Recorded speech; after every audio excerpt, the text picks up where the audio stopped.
Hello, my name's Ian Thomson and I'm a director of Never Mind the Buzzwords, a learning organisation centred in Scotland but operating internationally. More than 10 years ago, a colleague who was an HR specialist came to me and said, would I consider running a programme, which in those days was called training management. I'll talk about the difference between training and learning in another video.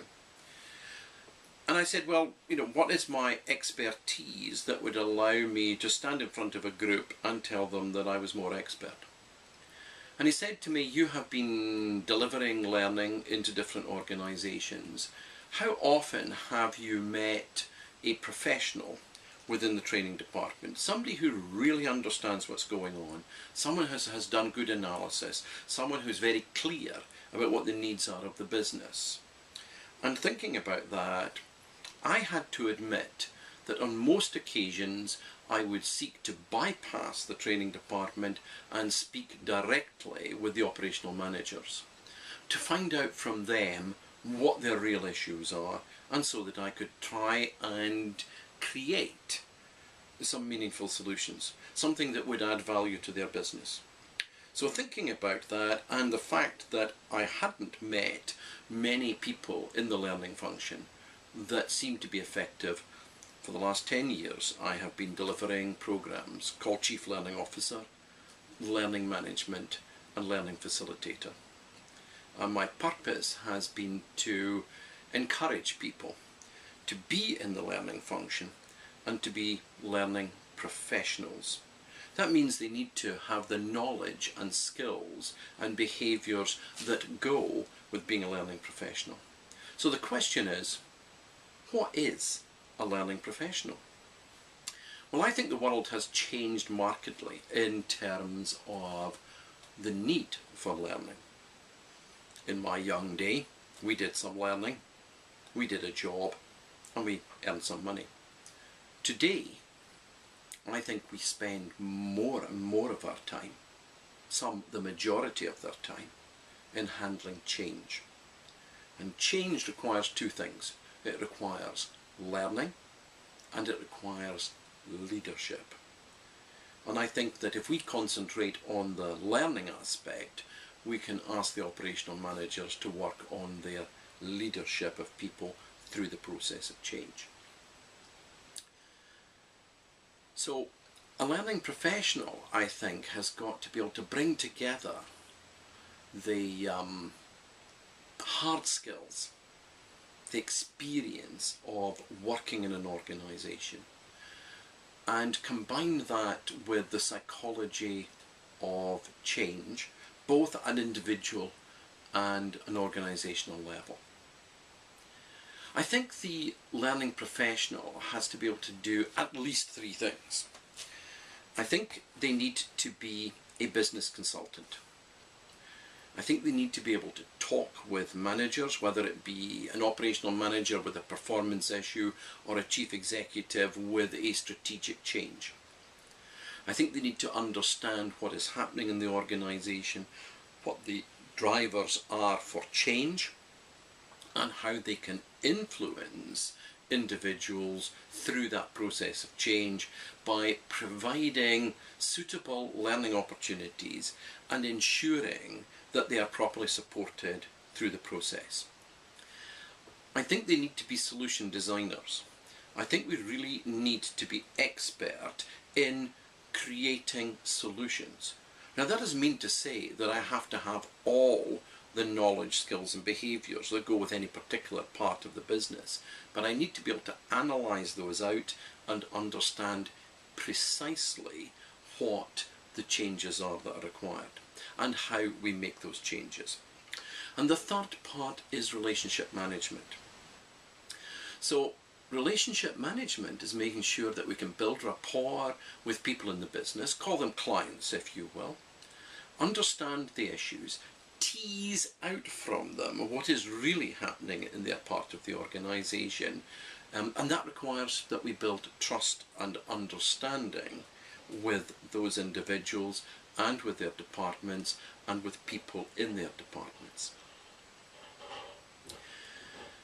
In recent years, a number of writers have come to our assistance in creating a useful model. You can look at the work of Jim Kirkpatrick or Jack Phillips, and they are generally in agreement. And what they want is a more effective model of analysis that will allow us to get to the root cause of the problems that we have, or to clearly specify what it is that we require in the future. And so that takes us to a series of key questions.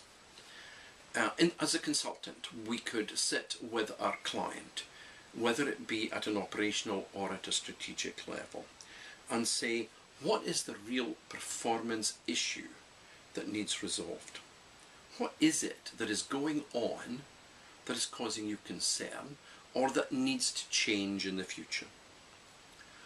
Once we have clarity to that, then we can ask the next question, which is this going to be resolved by learning interventions, or are there some non-learning elements that we need to concentrate on? For example, do we have the right processes? Do we have the right resources? Are we committed to making the change happen? And once we've split out that which we can work with, the learning, and once we have allocated the non-learning solutions to other people, then we can plan into the future to bring those together so that they work in harmony in delivering the change. So once we've got that sorted out, we can then move to the learning element. And again, what do we need to know? What are the critical things that need to happen in the business that will make the change happen? For example, what is the knowledge that the individuals need? Is there new knowledge that they need? Are there new skills that they need to learn? And then are there new behaviours that they need to apply in the workplace? And so we work with the individual manager, with their team, to work out what these really are, getting to the real critical elements. We don't get bogged down with too many elements in this, stick with the critical.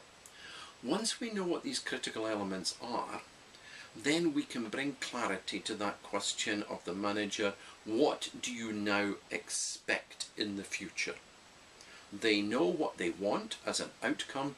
They now know what the critical behaviours are that they expect to see.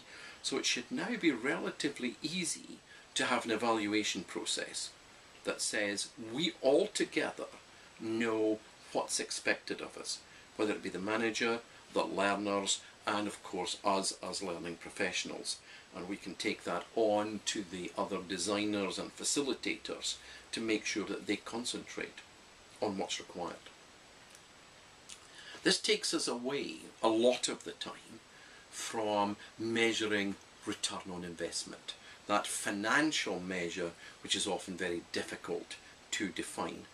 And it takes us into a team approach where we recognise our contribution as a learning professional is only one part of the whole solution. Once we know what they need to be able to do in the workplace, we then ask the question, what do we need to provide in the learning process? Now, we haven't worked out when and how we're going to do the learning, but at this moment, what are the learning objectives? What models do they need to learn? What skills? What behaviours? And then we can proceed to define the actual learning process. And what is the most effective way for individuals to learn? It could be that we still do classroom work, because most people find the classroom a safe environment to practice new things. So we will certainly be looking at that as a major option. But then e-learning. Can we provide the knowledge and aspects of skill through e-learning, where individuals can choose how they go about that learning? Can they do it quickly? Do they need to review the videos slowly? Do they need to test themselves on a regular basis? We can design e-learning specific to the learning requirement. And then of course coaching. are they going to be supported in the change that's expected of them? That could be a peer support or it could be a boss support. But have we thought about coaching as an option or to complement the classroom work? And then we must consider very carefully informal learning. Throughout the workplace, every day people are learning new things without the intervention of the learning department. They are practicing, trying out things, they are looking up the internet, they are Googling, they are talking to colleagues, they are going on to online workshops, they are looking at YouTube. And all of these are ways for them to enhance their learning in a way which suits them. This video is an opportunity for you to prepare for further discussions on being a learning professional. It is a meaningful way to learn. And so once we have done the analysis, defined the critical behaviours, defined the learning objectives, and defined precisely how we're going to deliver that learning, we have the plan of action. Then of course it's applying that plan and ensuring that we deliver the expectations that were agreed at the planning point. We don't start talking about evaluation after the event.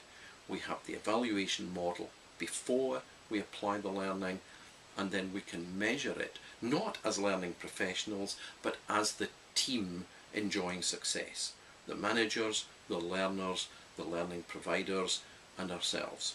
A team effort to deliver a result for the company. I hope to talk to you in other videos about aspects of this and other elements of being the learning professional. I hope to speak to you soon.